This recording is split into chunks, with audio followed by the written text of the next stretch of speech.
Hello everyone. तो जैसा कि आप थंबनेल में देख चुके होंगे, इस सेशन का डिस्कशन का जो मुद्दा है वो 4 टॉपिक के ऊपर है। सिलेक्टिव प्रिपरेशन, यानी कि जैसे कि हिस्ट्री वगैरह में कई लोग पूछ रहे हैं कि 4 सेक्शन है, 2 ही का आंसर करना है, तो क्यों नहीं 2 ही तैयार किया जाए, और अगर 2 ही तैयार किया जाए तो कौन सा 2 सेक्शन तैयार किया जाए। इस तरह से कुछ आप लोगों का कमेंट्स आ रहा था। उसके अलावा नोट्स और बुक्स के बारे में पूछ रहे हैं कि अभी भी मतलब नोट्स से पढ़ना सही रहेगा या बुक्स से।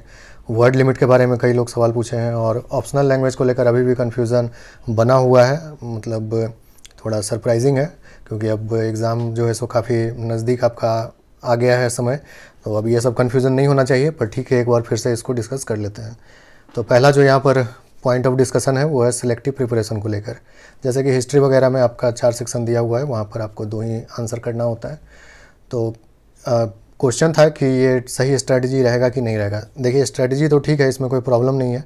इस बारे में पहले भी एक बार मैंने बताया था आपको कि कोई इसमें प्रॉब्लम नहीं है। बाकी सभी सेक्शंस को आप एज ऑब्जेक्टिव सॉल्व करने के नज़रिए से कर सकते हैं, और किसी 2 सेक्शन को आप कर सकते हैं मेंस के नज़रिए से, मतलब सब्जेक्टिव आंसर लिखने के नज़रिए से। क्योंकि ऑब्जेक्टिव क्वेश्चन तो आपको सारा सेक्शन से आएगा, तो पढ़ना तो आपको सारा सेक्शन पड़ेगा। ठीक है, छोड़ नहीं सकते हैं आप 2 सेक्शन। 2 सेक्शन छोड़ने का मतलब होगा 8 क्वेश्चन, यानी 16 मार्क्स का आपका सीधा सीधा वहाँ पर नुकसान हो जाएगा।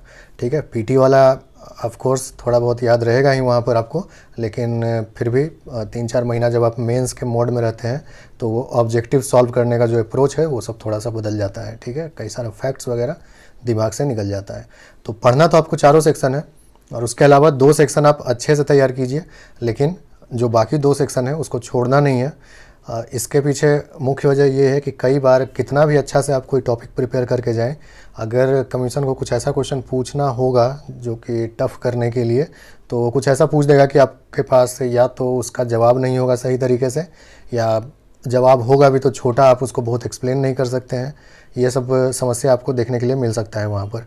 ठीक है, जैसे कि फ़र्ज़ कीजिए कि आप इंडिया का स्ट्रगल पूरा पढ़ लिए हैं, इंडियाज स्ट्रगल फॉर इंडिपेंडेंस, है ना, स्वतंत्रता आंदोलन पूरा आप पढ़ लिए हैं। अब उसमें आपको पूछ दिया, बहुत अच्छे से आप रेडी कर लिए, लेकिन कुछ ऐसा पूछ दिया जैसे थोड़ा सा जो कि नॉर्म नहीं है पूछने का। जैसे कि एक क्वेश्चन पूछा गया था, फॉरेनर्स का क्या योगदान है हमारा इंडिपेंडेंस मूवमेंट में, उसके बारे में पूछा गया था। ठीक है, हालांकि यूपीएससी में पूछा गया था तो कम मार्क्स का था, लेकिन अगर आपको पूछ दिया गया तो आपको 40 मार्क्स का लिखने के लिए हो सकता है वहाँ पर मुद्दा ना मिले, या फिर संभवतः आप ऐसा कोई क्वेश्चन तैयार करके ही वहाँ पर नहीं गए होंगे। ठीक है, तो ये एक रिस्क रहता है अगर आप चारों सेक्शन में से किसी 2 सेक्शन को छोड़ने का प्लान बना रहे हैं, तो कि जो सेक्शन आप अच्छे से करके जा रहे हैं, हो सकता है उससे डिफ़िकल्ट क्वेश्चन आ जाए, और फिर आपके पास कोई ऑप्शन नहीं रहेगा, क्योंकि दूसरा सेक्शन आप तैयार किए हुए नहीं रहेंगे। तो इससे में आपको थोड़ा सा नुकसान हो सकता है। या फिर इस तरह से देखिए, एक और क्वेश्चन आपको पूछा गया था यहाँ पर कि 1935 जो था वो एक ऐसा, मतलब गवर्नमेंट ऑफ इंडिया एक्ट 1935 जो था, मतलब a point of no return था इन द इंडियन हिस्ट्री। ठीक है, मतलब वहाँ से अब वापस नहीं जाया जा सकता था। ठीक है, तो मतलब कॉन्स्टिट्यूशनल रूप से वो पॉइंट ऑफ नो रिटर्न था, ऐसा करके एक क्वेश्चन पूछा गया था। तो अब आप लोगों को लग सकता है कि मे भी इतना टफ नहीं पूछेगा जेपीएससी। ठीक है, पीटी के पहले भी कुछ ऐसा ही लग रहा था, बट क्वेश्चन अच्छा खासा आया। अब आप लोगों को उसके बारे में तो बताने की ज़रूरत है नहीं। तो कई बार ऐसा होता है। ठीक है, या फिर 1935 एक्ट को ही लेकर आप सब अच्छे से पढ़े होंगे इसको, लेकिन इसी के ऊपर एक और क्वेश्चन पूछा गया था कि नेहरू का इस संदर्भ में क्या मतलब विचार था उनका, और वो 1937 का इलेक्शन में पार्टिसिपेट करने का फ़ैसला क्यों लिए, और उसका परिणाम क्या हुआ। इस तरह से भी एक क्वेश्चन पूछा गया था। तो ये सब जो होता है थोड़ा सा मतलब एनालिटिकल ज़्यादा हो जाता है, और कई बार जवाब देना 600-700 वर्ड में संभव नहीं हो पाता है। ठीक है, क्योंकि यहाँ पर तो चलिए जो जो क्वेश्चन हम लोगों के आँख के सामने है, जो क्वेश्चन बैंक में दिया हुआ है, वो सब रेडी कर लेते हैं, लेकिन नया क्वेश्चन एनी टाइम अपीयर हो सकता है। ठीक है, तो आई होप कि ये पॉइंट मेरा आपको क्लियर हो गया होगा कि बुरा नहीं है 2 सेक्शन को अच्छे से करना, लेकिन 2 सेक्शन को बिल्कुल छोड़ नहीं देना है, क्योंकि जो सेक्शन आप अच्छे से करके जाएंगे, अगर दिन अच्छा नहीं हुआ तो क्वेश्चन कुछ ऐसा आ जाएगा कि आपको मैटर नहीं मिलेगा उस पर लिखने के लिए। ठीक है, तो फिर आप दूसरा सेक्शन तरफ आप देख भी नहीं पाएंगे, क्योंकि आप प्रिपेयर करके ही नहीं गए होंगे। ठीक है, तो बेहतर होगा कि चारों सेक्शन पढ़ कर जाइए, कोई 2 अच्छे से करके जाइए, लेकिन छोड़ना नहीं है कोई भी। ठीक है, ये मेरा सजेशन है आप लोगों के लिए। ओके, और बाकी 2 सेक्शन कौन सा करें तो इससे कोई फ़र्क नहीं पड़ता है खासा, ठीक है। ऐसा माना जाता है कि अगर आप झारखंड वाला सेक्शन कीजिएगा तो बेहतर रहता है, लेकिन ऐसा कोई मतलब रूल नहीं है, ठीक है। आप कोई भी 2 सेक्शन कर सकते हैं उसमें।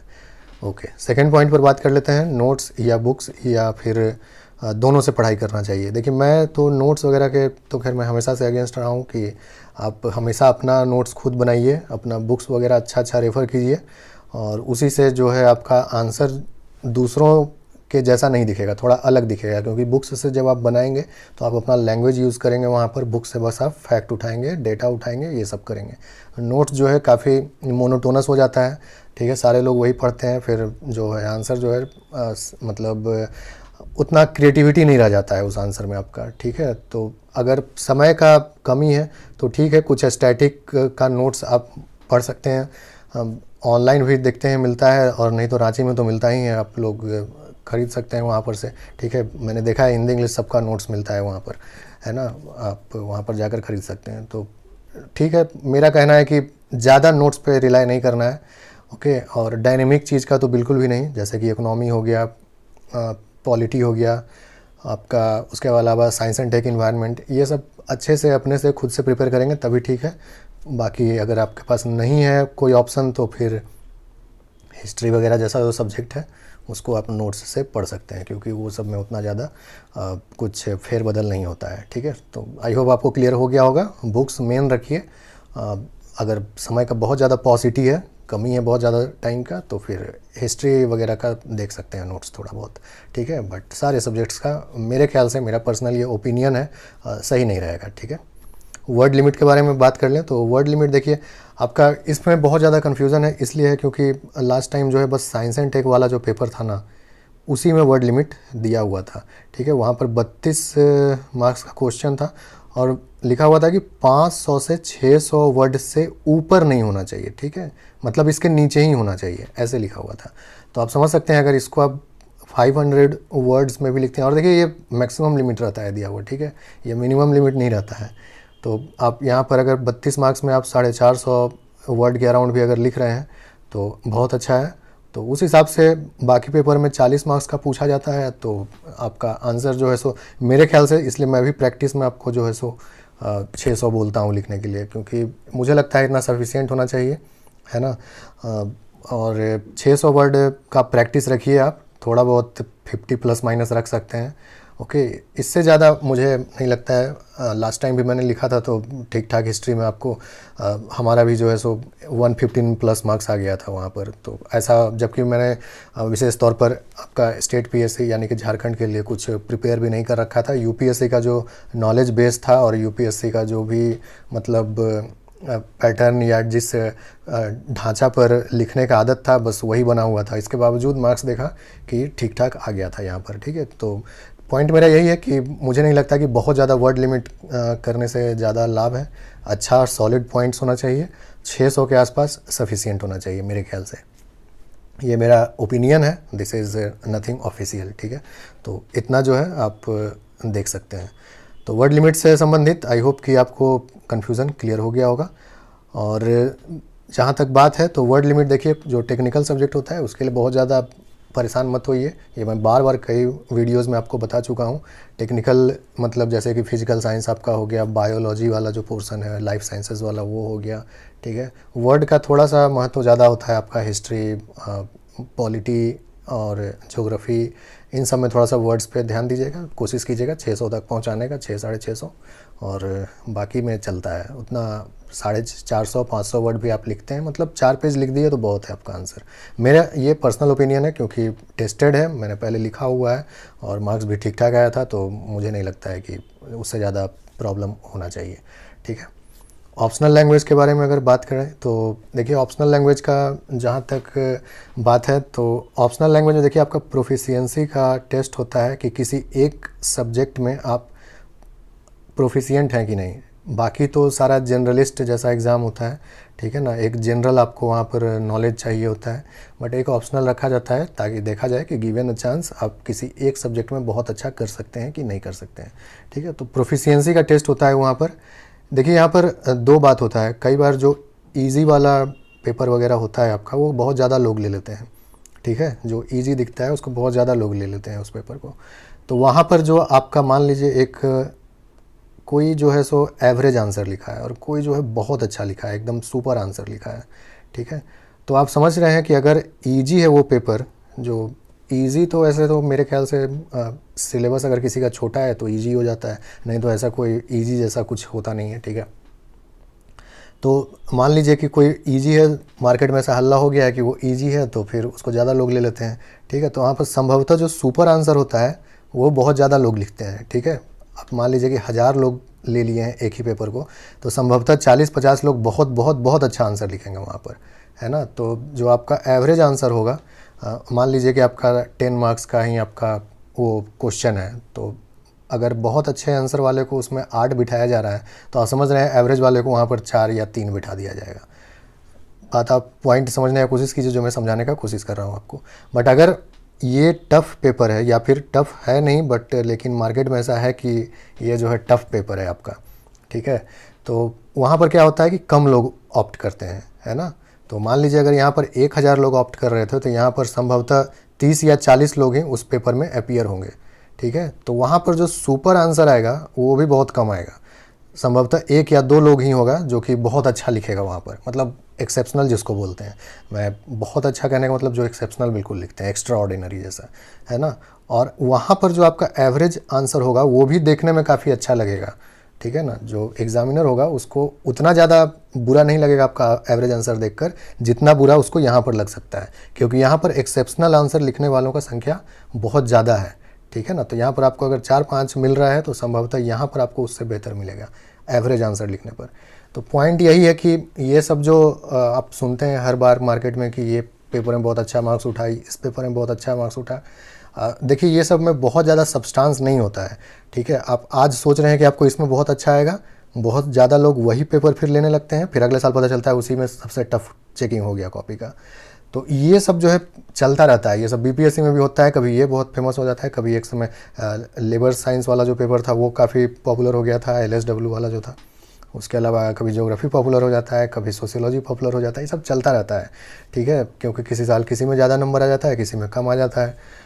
बट मुझे नहीं लगता कि इस पे जो है सो मतलब आपको रिस्क लेना चाहिए। आप जिसमें कंफर्टेबल हैं वही सब्जेक्ट लीजिए। आप समझ रहे हैं कि अगर आप मतलब इजी पेपर लेंगे तो उसको काफ़ी लोग लेंगे और आपको उसमें बहुत बहुत बहुत अच्छा करना पड़ेगा, ठीक है। उसमें आपको एवरेज करने से या एबव एवरेज से भी काम नहीं चलेगा, उसमें आपको बहुत अच्छा करना पड़ेगा। तो बहुत अच्छा आप उसी में कर पाइएगा जिसमें आपको इंटरेस्ट होगा, ठीक है।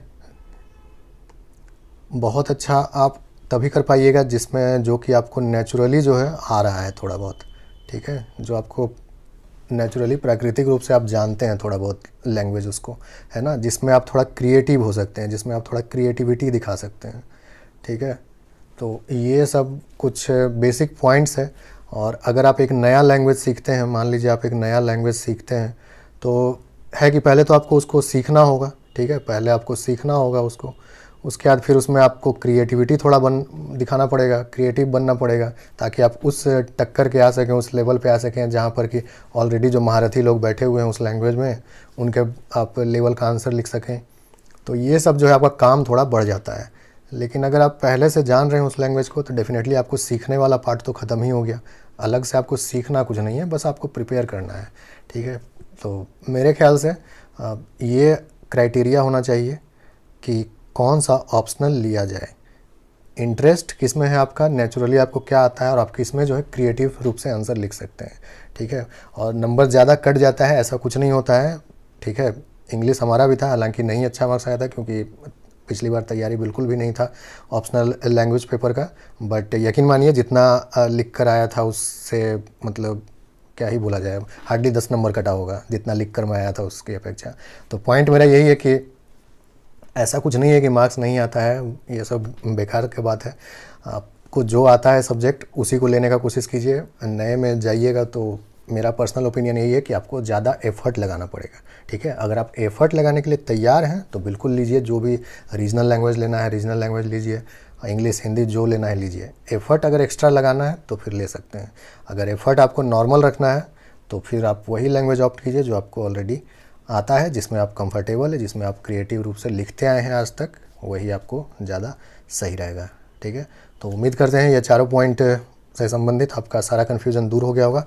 फिर भी अगर कोई कन्फ्यूज़न है तो इसी वीडियो के नीचे कमेंट कीजिएगा, कोशिश करेंगे आपको जवाब दे देने का वहाँ पर। ओके देन, मिलते हैं फिर नेक्स्ट वीडियो में। Thank you.